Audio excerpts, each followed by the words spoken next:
Bachelor Cooking with Mr. Money Hustler. Just kidding.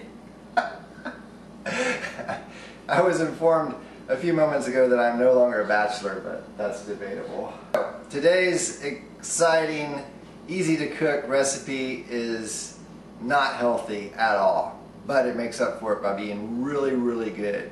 And as a bachelor, you need to be able to create at least a couple of really delicious dishes that other people will just want to devour. Today we're cooking sausage balls. It's pretty easy. You take Pioneer or any baking mix that you like, in fact, and you dump about 2 cups into a mixing bowl.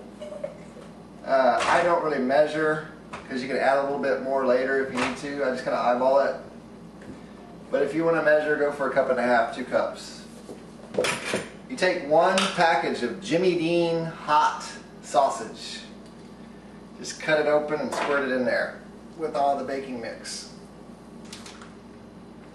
Now add 1 bag of, if you get a small bag, probably one of the smaller bags of these shredded fancy cheddar or mild cheddar or medium cheddar or even sharp cheddar if that's what you like. Trying to see how many cups this one is. This is a 12-ounce bag. I'm not going to use all of this cheese, but if it were like an 8-ounce bag or something like that, it'd probably be about right to use the whole thing. I'm just going to use a little over half. And that's all the ingredients. If you had a mixer, it would be really handy, like one of those powerful mixers. If you don't, you can use your hands. Just wash your hands good because they're going to be all over this, and that would really gross people out if you didn't wash your hands good. Yeah, mixers make this easy, but I'm going to actually cut the camera just a little bit while I mix this up. So you don't want dirty hands all over your balls? Wow, did that make the camera? No, we don't want dirty hands all over our balls. They have to be clean hands. Oh, you can go ahead and preheat your oven to 400 degrees while you're stirring this stuff up. You're just going for a consistent mix of cheese and powder and sausage.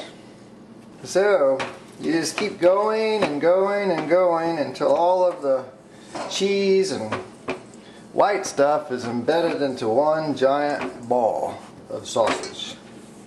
It'll look something like this. And once you're to this point, you can either cook these in the toaster oven like we did the fish in smaller quantities, like enough just for breakfast for like maybe 2 or 3 people. I'm going to go ahead and use the big oven today because I want to go ahead and cook the whole batch. It's kind of nice to cook a bit at a time. You can even freeze this dough because to me they taste best fresh out of the oven, but they're also still good heated up in a microwave the next day or a couple of days too.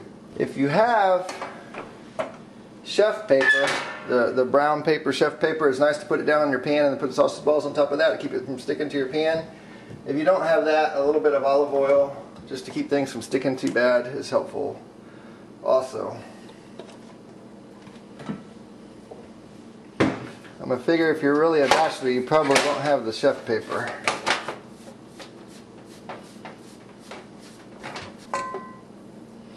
And we take these guys off the pile and just make a, I hate to say it, but yeah, it's a ball. About that size. So, once you've made your nice tray, and the peanut gallery over there said she likes her balls hard, so I made some smaller so they'll be crunchier and crispier. This can be edited, don't worry. In the oven it goes. With golden brown, baby! Baby, I like your sausage balls.